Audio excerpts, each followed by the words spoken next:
Pessoal, a nossa trajetória, quando a gente considera o poder que é a nossa vontade e como isso movimenta elementos enquanto uma construção de um querer forte a tal ponto de fazermos um caminho, isso tem a ver com, como isso não vai ser dito em Pensamento e Vida, no capítulo Vontade, um vivo espelho de lúcida consciência, que a nossa mente pode ser comparada enquanto um escritório grande, subdividido em seções diversas de serviço. Porque existe aí uma construção que nós fazemos dentro de nós que, a partir do penhor da fé, eu adquiro uma vontade sólida naquele areal, o suficiente para um querer real. Porque quando realmente existe esse desejo, eu acabo que consigo, então, criar os elementos que preciso. Inclusive, nós temos aí, como a gente falava no Cacau de ontem, estudos sobre epigenética que nos traz alguns aspectos interessantes das modificações que a nossa mente faz no nosso corpo e nos nossos genes. Então, a gente tem tanto a hereditariedade psíquica, quanto a genética mental, enquanto aí areais que mostra que a nossa mente, ela é a gerente dos aspectos que trazemos a partir aí dessa vontade que, com uma fé sólida, robusta, eu consigo usar a minha vontade para fortalecer o meu querer e tornar ele potente, eficaz. Então, por exemplo, quando a gente fala do departamento do desejo, acontecem aí operações de aspirações e propósitos, acalentando o estímulo ao serviço. Temos o departamento da inteligência, que faz a dilatação dos patrimônios da cultura e evolução. O departamento da imaginação, que amealha as riquezas da sensibilidade e do ideal. Tem o departamento da memória, da lembrança, que arquiva súmulas de vivências que tivemos. E outros ainda que vão trazer a definição dos investimentos porta dentro da nossa alma, enquanto aquilo que colocamos como algo que vale a pena focar naquilo. E, acima de todos esses aspectos, nós temos a questão do gabinete da vontade, que é a gerência vigilante e esclarecida, que governa todos os setores da nossa ação psíquica. E que, consequentemente, ela vai extrapolar para os aspectos outros do nosso organismo, até mesmo falando fisicamente. E enquanto a luminosa auréola para a razão, que é a vontade, depois da nossa multimilenária viagem laboriosa pelas províncias do instinto obscuras, que vai aí ser essa alavanca que nós poderemos usar e que precisaremos fazer isso. Então, nós temos nessa vontade esse leme de todo tipo de força, de energia incorporada ao nosso conhecimento e as nossas possibilidades. Se a gente pegar, por exemplo, o magnetismo, a energia estática, o pensamento é a força eletromagnética com velocidade acima da luz. Enquanto essa onda, a eletricidade é uma energia dinâmica. Magnetismo, eletricidade e pensamento se conjugam em todas as manifestações da universal vida, criando desassimilação, assimilação, afinidade, gravitação, nos múltiplos campos, da forma que serve a romagem do espírito na sua milenar trajetória para as supremas metas traçadas pelo divino plano. Então a gente tem na vontade o determinante impacto.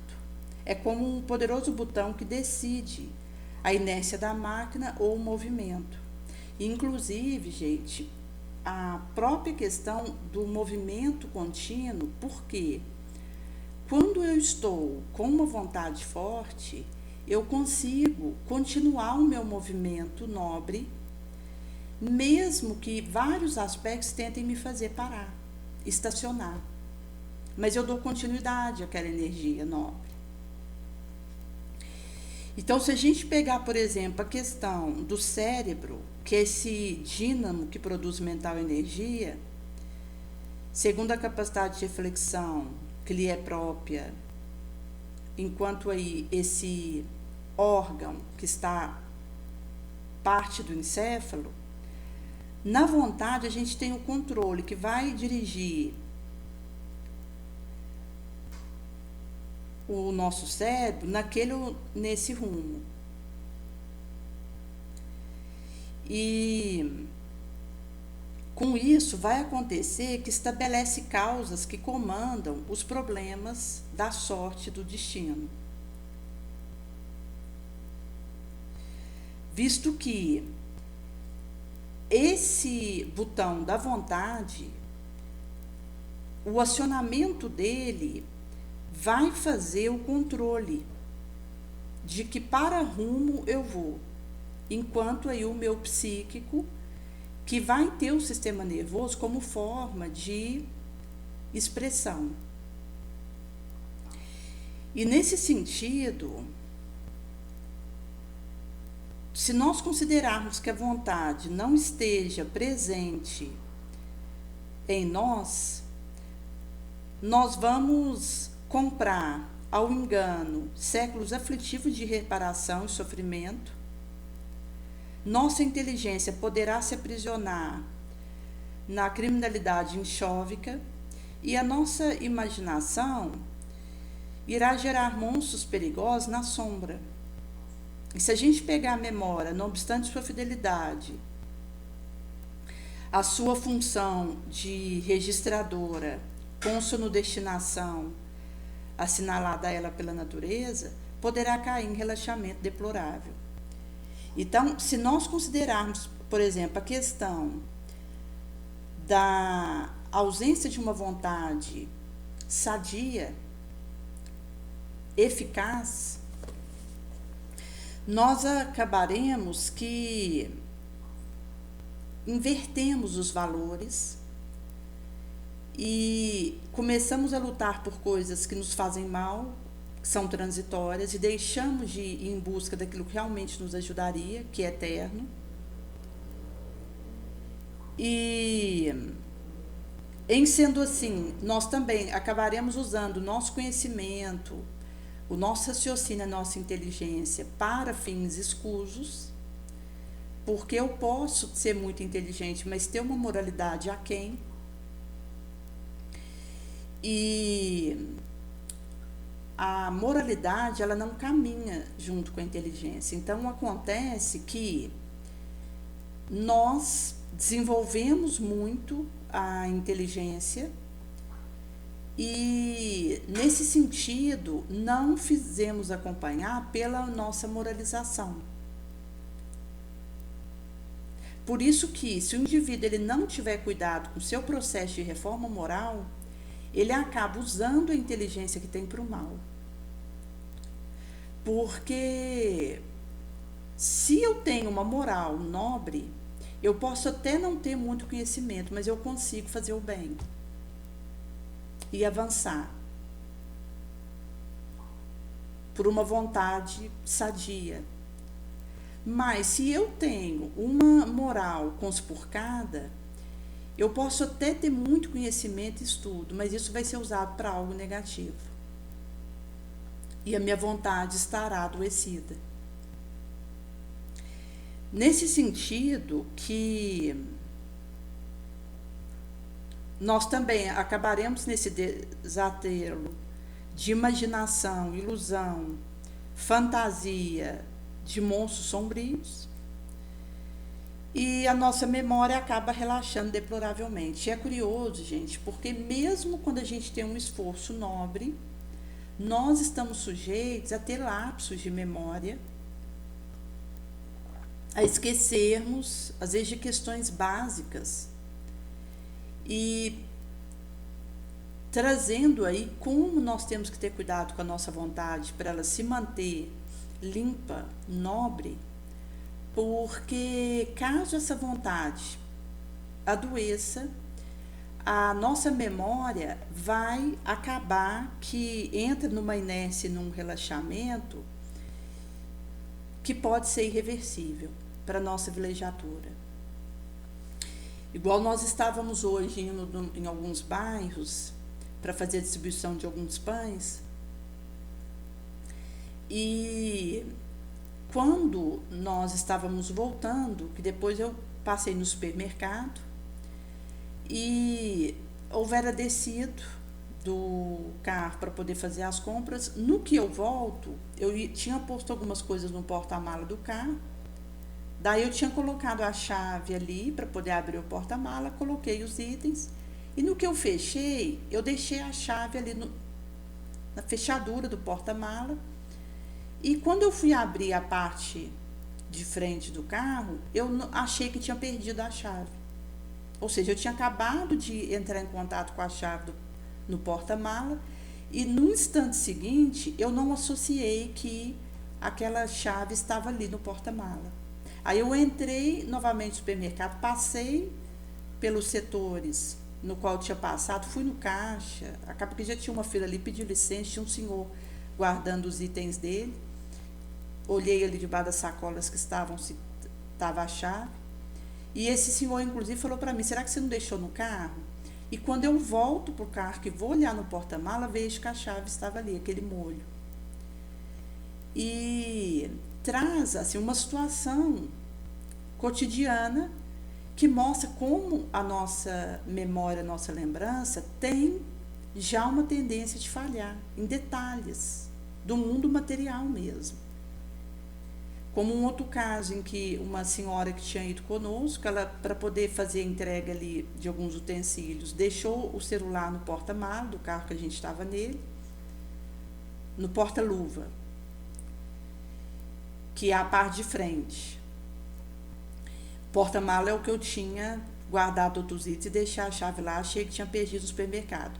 No caso dela, ela houvera deixado ali, dentro do porta-luva, o celular, e descemos para poder fazer a interação com o populacho. Quando nós passamos na casa dela e ela desceu, a gente trocou uma figurinha e ela vai embora. Depois, quando eu passo em um outro local, abri o porta-mala para pegar uma caneta e vi que o celular dela tinha ficado ali. Inclusive, eu pego e mando uma mensagem para ela do meu celular, falando que o celular dela estava ali, que eu ia deixá-la para ela, sendo que o celular dela não estava com ela. Aí passou um tempo, depois que a filha dela entrou em contato comigo falando que o celular tinha ficado no porta-luva, que eu então vi que eu tinha mandado a mensagem para ela erradamente e falei para a filha dela que queria deixar lá.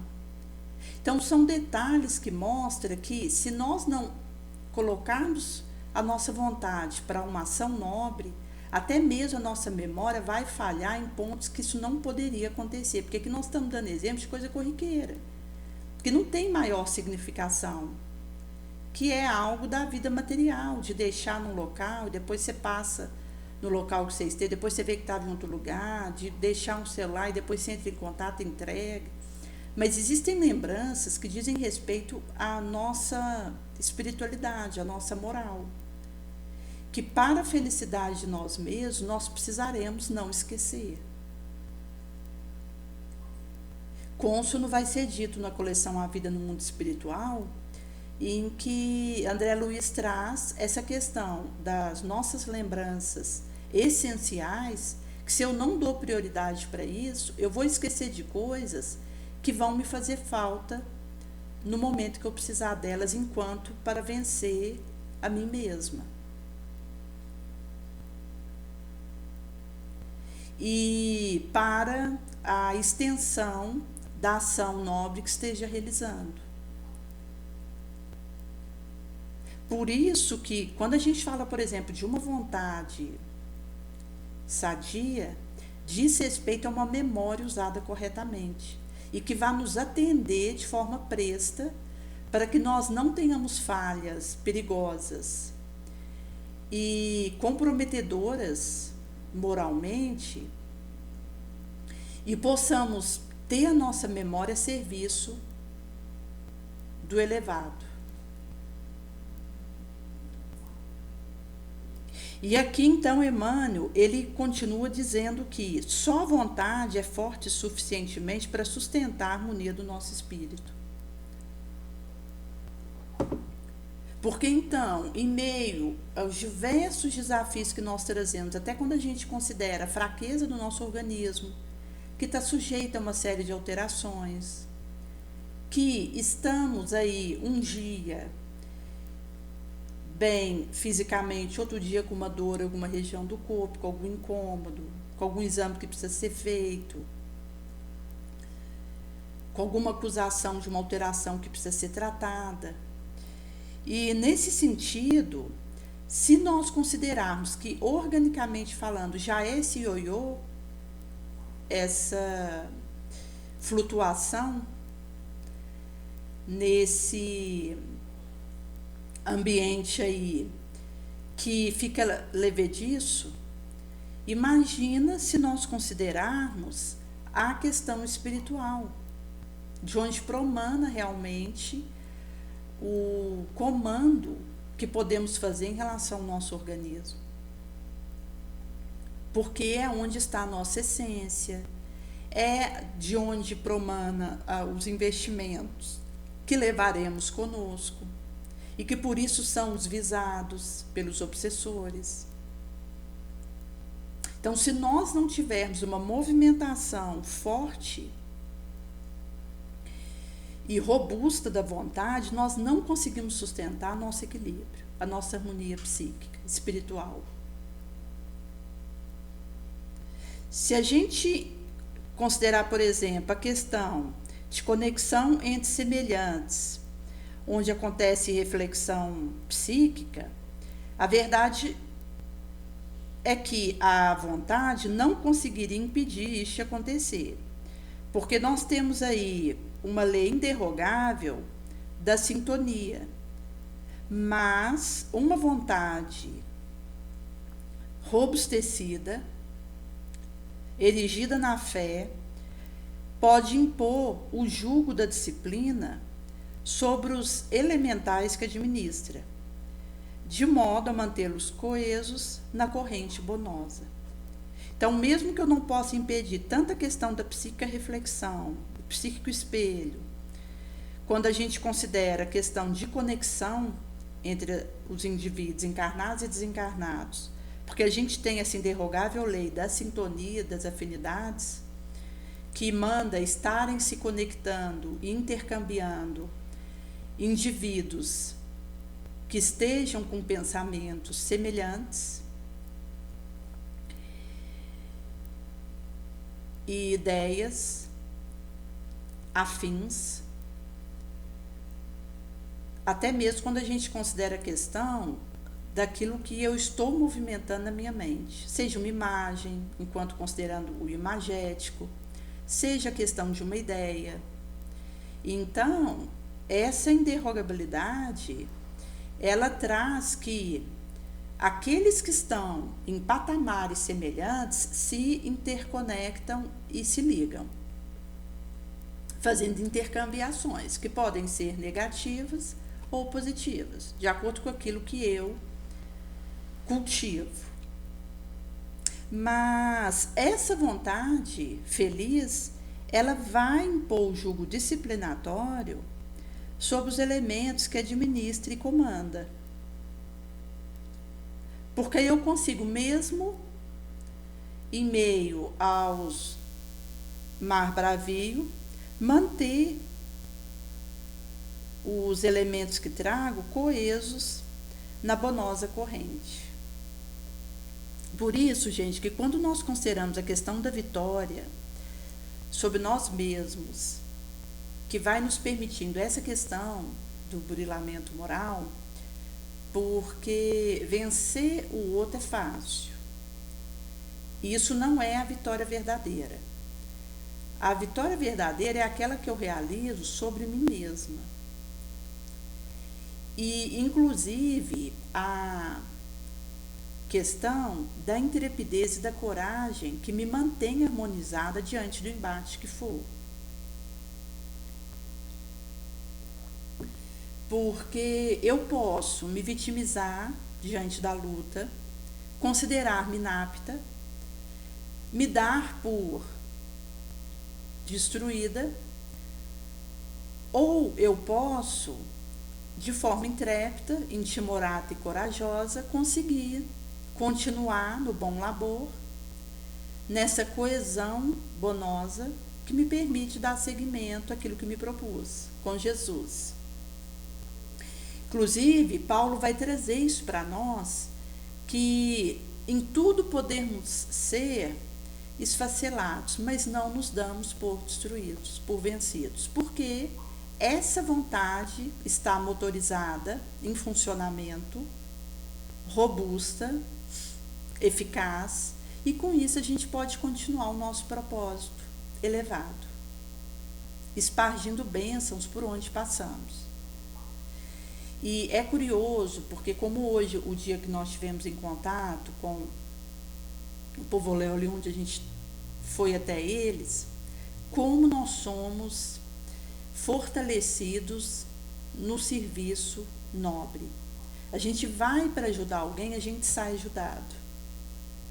O retempero psíquico que nós experimentamos na atividade nobre, como isso nos beneficia, inclusive na liberação e injeção que acontece no nosso organismo de elementos benéficos, de neurotransmissores, endorfinas e substâncias outras do nosso metabolismo, que tem uma ação, toda uma gama do nosso sangue, da nossa defesa, dos nossos areais nervosos, coração, rim e toda a circuitaria que é beneficiada pelas substâncias que são liberadas pela bondade, pela compaixão, pelo movimento no bem. Então, quando a gente fala, por exemplo, de persistirmos mais um tanto, sem desanimar e sem cultivar o pessimismo, traz essa vontade que está centralizada e focada naquilo que, de forma digna, precisamos fazer. Então, nós somos convocados a seguir adiante, mesmo varando uma sombra dos erros próprios, esquecendo as sugestões do destrutivo medo. Porque o medo, ele, até um determinado ponto, ele é benéfico, até porque ele tem uma função protetora. Então, alguém que não tem medo nenhum, ele é uma pessoa que corre risco. Porque se ele entra aí numa garagem, pega uma moto, sem um medo, numa cota adequada, ele vai dar uma velocidade para essa moto, vai acabar batendo ou num carro, ou em outra moto, ou num poste, e vinha machucar muito ou desencarnar. Mas existe aí uma gradação desse sentimento, dessa emoção, onde a partir do momento que passa desse limiar, já se torna algo destrutivo e que nos acovarda, nos inapta para a luta. E aí a gente recua. E, nesse sentido, a questão dessa cautela que nós somos chamados a ter nesse sentido, isso vai dizer de que nós não podemos ser temerários, mas também não podemos esquecer que o pouco aí dessa cota do medo, ela vai ser necessária para essa proteção em nós. Inclusive porque, assim, nós somos chamados a defender a nossa cooperação com Jesus. Não é ofender alguém, mas colocar uma baliza, uma cerca protetora daquilo que precisamos realizar. É como uma gleba que eu planto ali um feijão, se eu não cuidar, a erva daninha ela entra e destrói aquela plantação. É eu que tenho que retirar aquela erva daninha e manter aquele espaço ali defendido da ação desse parasita. Nesse sentido que nós temos aí essa gradação do medo, que até um determinado ponto é necessário para essa proteção que precisamos realizar do nosso trabalho com o mestre. E ao mesmo tempo, gente, quando nós consideramos até a sensação de dor, porque aquele indivíduo que não sente nenhuma dor, ele está sem proteção. Porque a dor, ela é aquela sensação que me avisa que alguma coisa no meu organismo pode estar com alguma alteração importante. Se eu tenho uma baixa dor, eu vivo menos. Agora, aquele indivíduo que tem muita dor, ele acaba que tem um quadro de fibromialgia, que também é comprometedor das suas atividades. Então, aqui novamente a gente pega a questão do equilíbrio, onde você ter uma cota adequada de dor é protetivo, que é quando um órgão, ou mesmo uma área ali da minha mente, está me avisando de alguma desordem que eu preciso olhar com mais cuidado, com mais carinho. Mas se nós considerarmos que o medo constritor, que é aquele que me inabilita para continuar a minha marcha, ele é um adversário dos mais cruentos e responsável por inomináveis tragédias que varre a terra em todos os voos, gerando clima de atrocidade, classificação complexa MUI, nefando.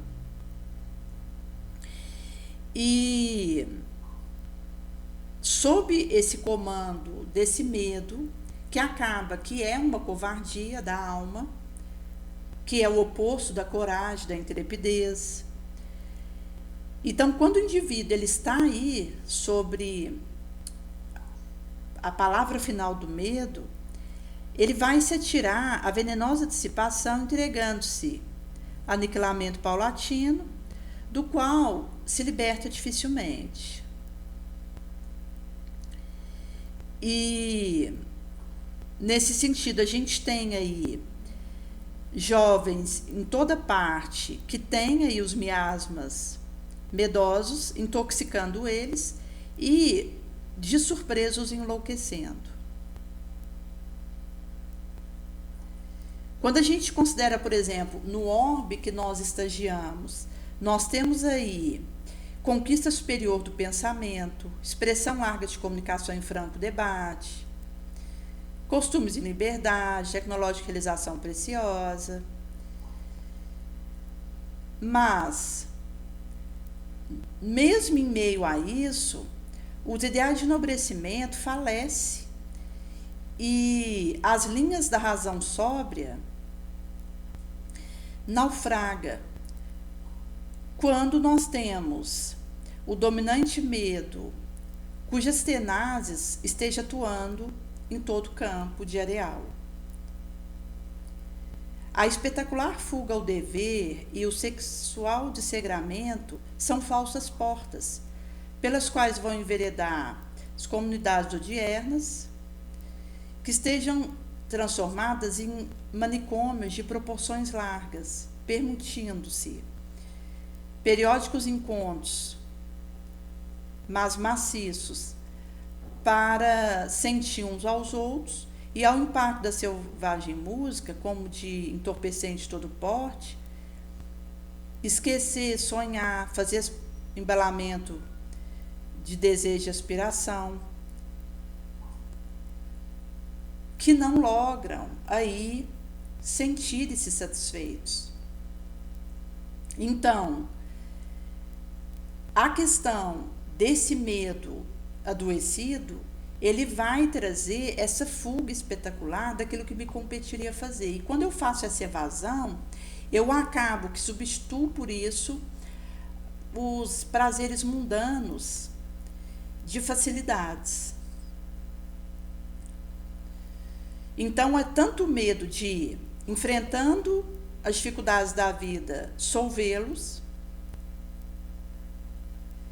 porque ainda trazemos esse paternalismo falso do passado, empurrando as novas mentes a diversas formas de expressão, muitas delas inspiradas por desencarnadas mentes que intercambiam psicicamente em clima obsidente de curso longo entre as duas esferas, além-morte e aquém. Quando a gente tem aí esse esmagamento e alimentação nos painéis d'alma, vencido raramente nos combates face a face de cada dia, o medo ele vai prosseguir se alongando, mesmo quando o espírito venha desencarnar, permanecendo atado à infeliz reminiscência, anestesiado pelo pavor hipnótico.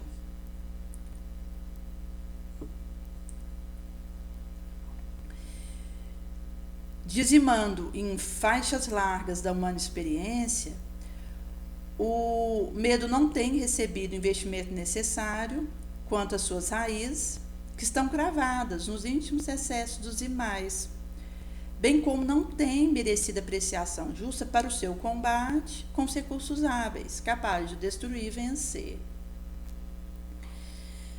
Por isso que o inqualificável criminoso que mata com um requinte sádico e o melancólico suicida que investe covarde contra a própria vida sofre a psicose medrosa. O anarquista grupo que consuma revoltantes agressões e maquinações nefastas de crueldade e o pai daquela gleba doméstica insensível no lar oculta-se nos rebordos medrosos, buscando ignorar a doença que os desequilibra e desatina. Na totalidade quase dos crimes que explodem, opressivos, sangrentos, encontram-se o rastro do medo, onde ali fazem presentes infiltrações nas pungentes morais constrições, favorantes econômicas e caóticas sociais, solução difícil educacionais das enfermidades de invencível caráter, se faz preponderante fator para que grace o medo, soberano, dominante. E nesse mistério, relevante papel vai desempenhar as religiosas normas do passado, que ensinavam o temor em detrimento do amor a Deus, exacerbados os preconceitos ante os quais a gravidade do erro era conhecido por eles, praticado, e desde que ignorado se demorasse nesse estado de coisa, expressivamente contribuía para a atmosfera que hoje se espalha, morbífica e célere. Inclusive, gente, até mesmo referente à questão de, às vezes, um tratamento que precisava ser feito. Eu, como venho de um berço na Igreja Católica, Depois, em 2014, que eu me tornei espírita, tive contato aí com essa doutrina bendita, consoladora, a atmosfera de medo que era colocado ali dentro de mim referente ao espiritismo era algo assim importante que acontecia, inclusive das ideias que eu trazia referente à doutrina espírita, de que eram diabólicas, contaminantes, que se eu tivesse contato com alguma coisa referente a essa doutrina, eu me contaminaria, eu precisaria de um exorcismo. Eram essas as ideias que eu trazia. Tanto que, quando eu tinha por volta dos 13 anos, eu comecei a ler um livro de mensagens diárias, 1 minuto de reflexão, que você abria ali uma mensagem naquele dia e começava a reflexionar, e estava me fazendo um bem enorme. Depois eu houvera ficado sabendo que aquele livro era espírita e queimei o livro. Quer dizer, um desserviço, enquanto uma força que estava me dando, até porque os benfeitores estavam ali já me ajudando a lidar com as minhas questões sobre a égide de Jesus. E, inclusive, depois, quando eu fui ter contato com a doutrina espírita, eu trazia esse medo que vinha das ideias que eu tinha recebido e que eu acabei até pela minha covardia, pela minha fraqueza mesmo, eu como espírito inferior, administrando isso de forma errada, que quando eu adentrei o contato, na época eu estava com uma ideação suicida, e fui ter contato ali na Centro Espírita do Santo Antônio, com o seu Antônio, que conversou comigo, me orientando, que eu devia dar seguimento à minha vida, que eu ia superar aquilo. Depois eles me deram o passe físico, foi o primeiro passe que eu recebi, e o bem que houvera me feito. E depois eu já fui para a Casa do Caminho, que é mais próximo aqui de onde moro. Então, logo em seguida, eu já comecei a participar na Casa do Caminho. E a primeira noite que eu tinha ido lá, no sábado, que é onde tem a noite de luz, a partir das 20 horas, que vai até as 21h30, depois tem entrega dos fluidificados. Convidamos a todos para participar conosco. Eu estava nesse receio. E aí eu sentei ali, comecei a ouvir o Tadeu falando, e naquela noite ele tocava muito no nome de Jesus, porque eu sempre tive uma segurança muito grande com o nome de Jesus. E naquele dia ali, naquela noite, ouvindo o Tadeu, ele começou falando de Jesus, volta e meia ele voltava para o nome de Jesus e terminou falando de Jesus. E aquilo foi me dando segurança, eu fui tranquilizando, fui me fortalecendo e fui podendo receber as bênçãos que estavam sendo direcionadas para mim. Quando chegou no momento ali do passe, que eu recebi o passe, que eu cheguei em casa, eu já não era mais a mesma. Foi um divisor de águas para mim. E aí depois que eu fui realmente ter contato com a literatura espírita, comecei a ler, engolir os livros, porque eu fui pegando um após o outro, desse arsenal de ensinamentos que a gente recebe, e mostra como que essa questão do medo, da covardia moral é perigosa, porque acaba que isso realmente nos vence se a gente não tiver cuidado e nos aprisiona. E aí a gente não consegue dar seguimento ao trabalho bom que a gente está fazendo, porque a gente se acovarda e recua. E aí, aquele trabalho que nós poderíamos realizar, ele fica ou pela metade, ou a gente fica aquém do que a gente poderia ter feito. E depois a gente se arrepende disso. Porque quando a gente não faz todo o bem que a gente poderia, isso também é um mal. Então a gente tem que buscar a expressão para além da nossa força do bem que a gente pode fazer. Então, nós temos que olhar essa questão da fortalecer a nossa intrepidez, o nosso intimor, nossa coragem, porque isso vai nos revestindo dessa força, dessa conduta mental e atitude psíquica adequada diante daquilo que precisamos viver. Porque a gente segue intimorato, não nos dando por destruído. A gente vai conseguindo, então, deixar o consolo por onde a gente passa, para além da nossa força. E nesse sentido que quando nós consideramos, por exemplo, que as espíritas informações responsáveis pela realidade natural do além-túmulo, que desvela mistérios falsos e elucida ontológicos enigmas, são portadoras de antídoto para esse estado medroso, mediante a confiança que ministra aqueles abeberantes da sua lustral água, penetrando da suma paz, quando se comprazam nessa meditação e ação segura, na diretriz de aplicação fácil. Então, o fraternal labor, o doméstico culto do evangelho, que é o evangelho no lar diário, o pensamento frequente de otimismo, recolhimento enquanto nos embrulharmos da oração, a par do uso da magnetizada água e do passe, produzem terapêutica expressiva e valiosa e de resultados imediatos para a aquisição de renovação e saúde, combatendo o estado medroso. Quando a gente retorna da vazia sepultura, cônsono Jesus vai dizer, na experiência que ele teve ao fazer isso, diante dos amedrontados discípulos: sou eu, não temas. Porque Jesus, quando aproxima ali dos discípulos, percebe que eles estavam reféns, escravos do medo. Então, a primeira coisa que Jesus já vai logo ambientando neles é a segurança, é a vitória sobre as inseguranças que eles estavam trazendo dentro deles, o medo.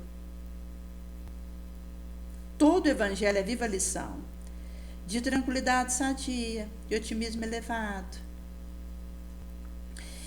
Então, como nós temos ele por ora reeditado através do Espiritismo, que é a terceira revelação aí, traga a nós a lume a partir da codificação por Kardec, que descerrou uma nova fase para nós, sob a égide do Cristo, é o processo mais eficaz, psicológico atuante, capaz de edificar nos nossos irmãos e nos conturbados espíritos do presente a consubstanciação das promessas do Cristo.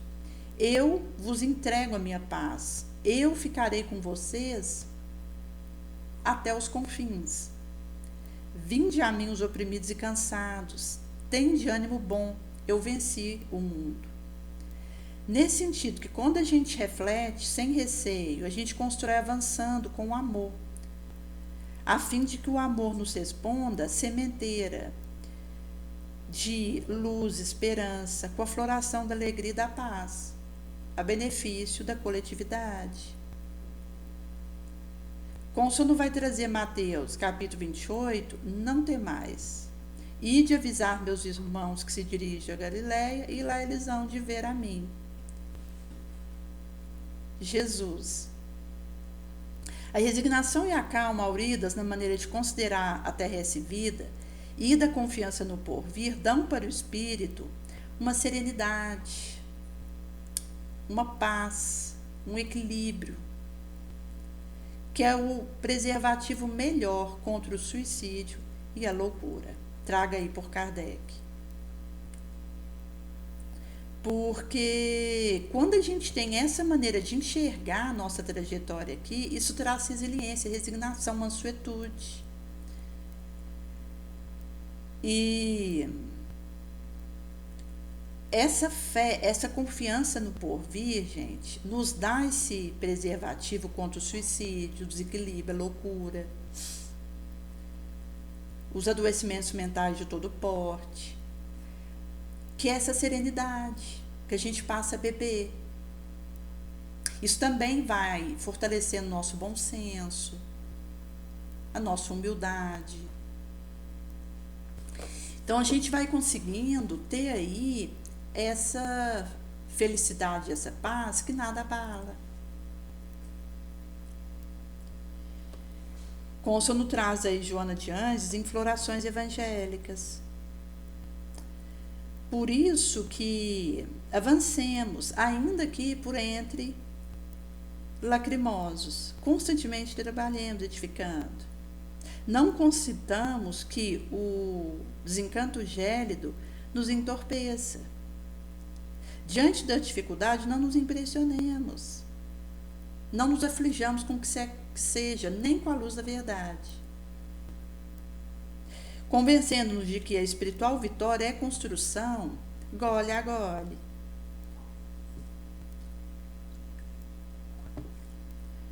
Não desistamos da mansuetude, da paciência, e não creiamos numa realização, num feito nobre sem esforço, sem sangue, a golpe do próprio suor.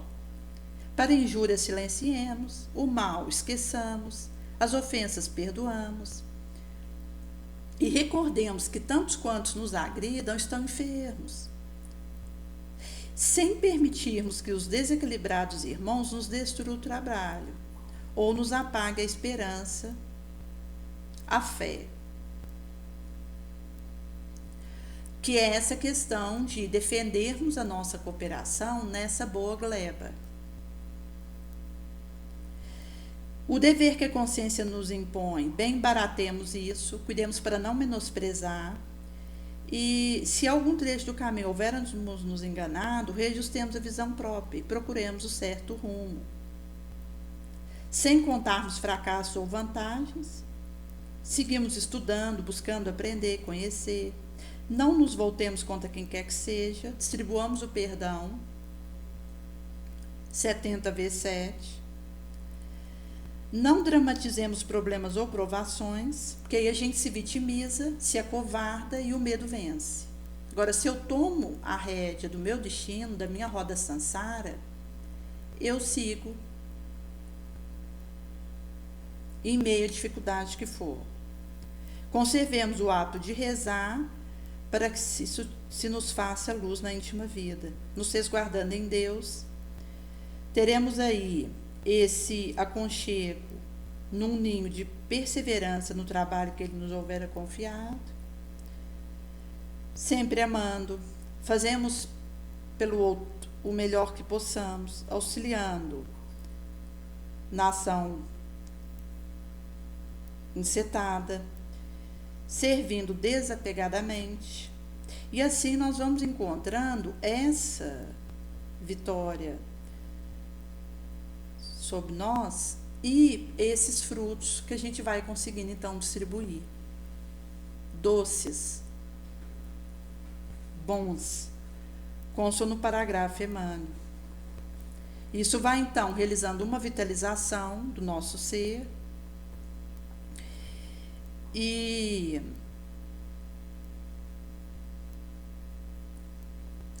não nos permitindo permutar eterno valor por futilidade da estrada.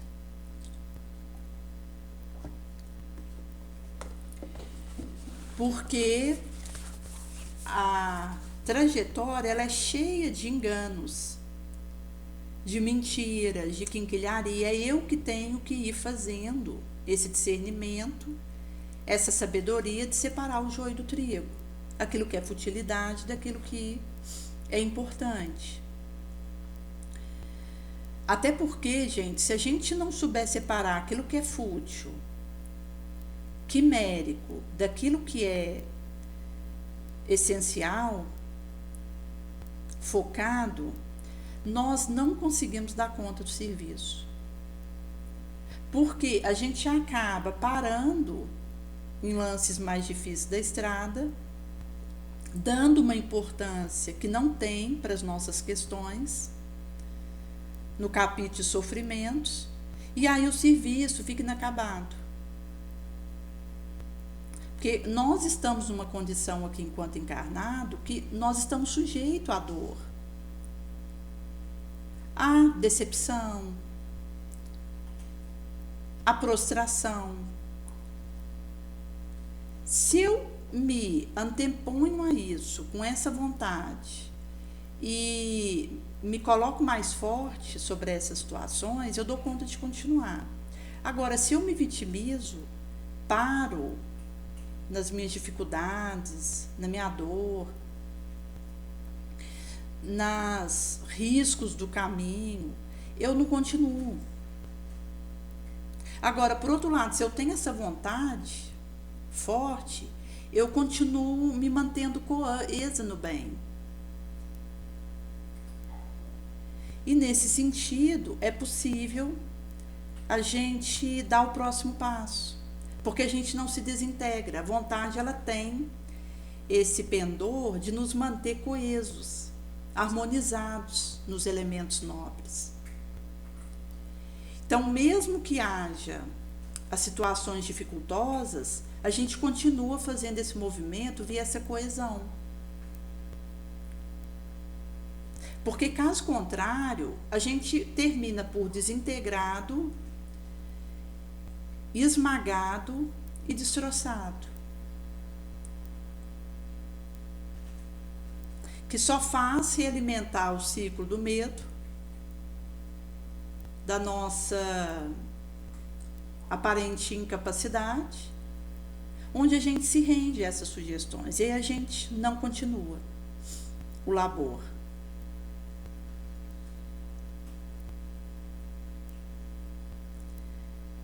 Por isso que é um feedback retroalimentativo, de vontade, coesão, avanço,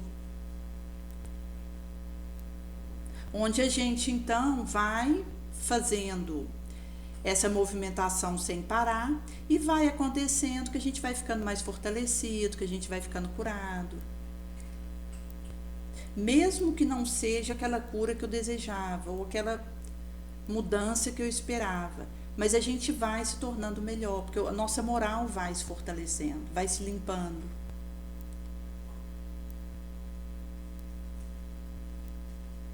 Vai irradiando. E nesse sentido que, à medida que a gente vai então persistindo nesse caminho, a gente vai conseguindo assimilar as sugestões dos benfeitores, vai conseguindo receber deles uma cota de força para resistir às sugestões más e sairmos vitoriosos do labor.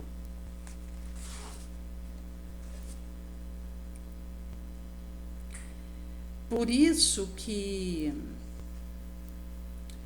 consono Jesus ele traz para nós, no recorte do Evangelho, que nessa proposta que nós estamos nela, a renúncia, ela vai ser uma escolha livre, por abrir mão de algo. Mas quando eu renuncio, eu não sofro para renunciar, porque eu desejo optar pelo que importa. É uma escolha feliz. Mesmo que isso seja à custa de sacrifício, mas eu, no desapego, na abnegação, eu consigo fazer a escolha que vale a pena. Por isso que Jesus vai dizer no ensino sobre eunucos que seria melhor o não casamento, mas ele diz, olha, nem todos vão compreender isso que eu vou dizer para vocês, mas somente a quem for dado. Há eunucos que assim nasceram no ventre de suas respectivas mães. Há eunucos que houveram sido feitos eunucos pelos homens. E há aqueles outros eunucos que assim fizeram eunucos por causa do reino celeste. E remata, quem puder compreender, compreenda o que trago. Porque quando eu a mim mesma me faço algo pela minha vontade, por causa do reino dos céus, vai dizer da capacidade, do poder que nós temos, que a gente não imagina. Quando nós percebemos a força que é a nossa vontade, aquilo que a gente pode movimentar com ela, e nos tornarmos, e divisamos essa esplendor que está diante de nós e que nós podemos usar, a gente então, a partir disso, vai conseguindo avanços substanciais. Porque a vontade esclarecida, sadia, nobre, ela não me leva aonde eu quiser. Se eu, de fato, pela minha fé, alavanco ela e com isso fermento um querer suficientemente forte, então eu consigo me transformar no que eu desejo. E nesse sentido que Jesus vai trazer, porque se por um lado há aquele eunuco que se fez eunuco, mas considerando os homens, às vezes um ambiente de trabalho, como tinha na antiguidade, que ele precisava se fazer eunuco para estar num dado ambiente, até para ser remunerado e ter o seu ganha-pão. Se a gente considerar, por exemplo, aquele eunuco que houver feito a si mesmo no ventre da sua mãe, considerando alguém que às vezes já nasceu com alguma alteração, agora Jesus vai trazer esse eunuco, que é uma construção que o indivíduo faz em si por amor ao Cristo, para atender ao serviço que Jesus pede dele. Agora, se eu posso me transformar dessa forma pela minha vontade, é porque eu posso qualquer coisa pela minha vontade, desde que eu queira mesmo. E que eu, a partir da movimentação de uma fé robusta, que é aquele grão de mostarda que germina, e ao crescer, vira aquela árvore gigante, e que Jesus vai trazer que uma fé como esse grão de mostarda é capaz de transportar uma montanha de lá para cá. Nesse sentido, vai acontecer que, a partir do momento que isso realmente é algo que eu edifico, a minha vontade ela vai conseguir me transformar no que desejo. E sendo assim, quando eu olho para Jesus e eu realmente desejo seguir naquele trabalho com ele, eu vou então fazendo as modificações em mim para me aptar e melhor atender aquilo que ele me pede. Por isso que Jesus vai trazer que nem todos compreendem isso, mas somente a quem foi dado, uma vez que somente aquele que descobre o poder que traz dentro de si, o que pode fazer com o empoderamento da sua vontade, é capaz de divisar isso.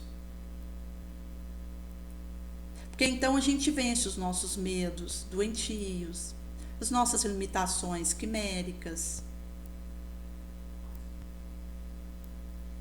E vamos conseguindo dar esses passos avante.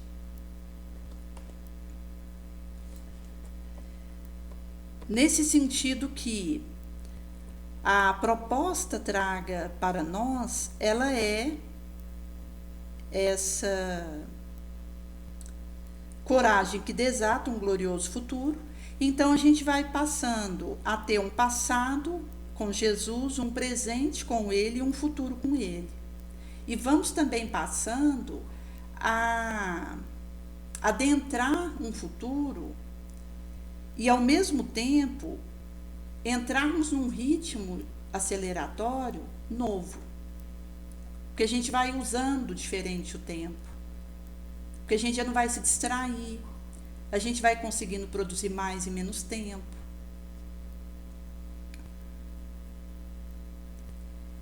E nesse sentido que a gente vai colocando, então, essa vontade a serviço da força. Por isso que mesmo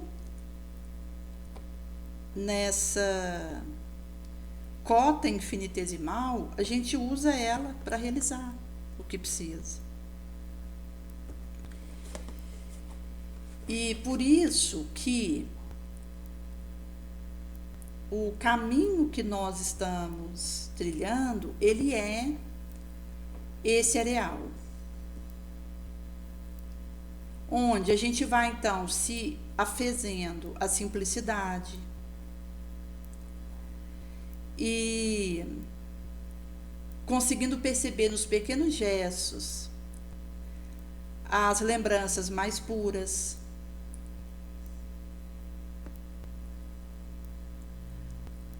Vamos então vendo que a floresta houvera levantado sementes invisíveis quase, e que o rio ele se forma de pequeninas fontes e de que a luz celeste em nós mesmos começa de raios de amor pequeninos que se nos irradiam. Então, mesmo com o pé sangrando, o joelho desconjuntado, a gente faz valer essa vontade, dá a volta por cima e segue na leira bonosa. E mesmo que tudo apareça noite, em redor do nosso passo a passo, não nos detenhamos, a fim de ficar medindo, investigando sombra. Prossigamos trabalhando e não nos afastemos dessa paciência e de essa persistência que vai então nos permitir construirmos uma destinação nova.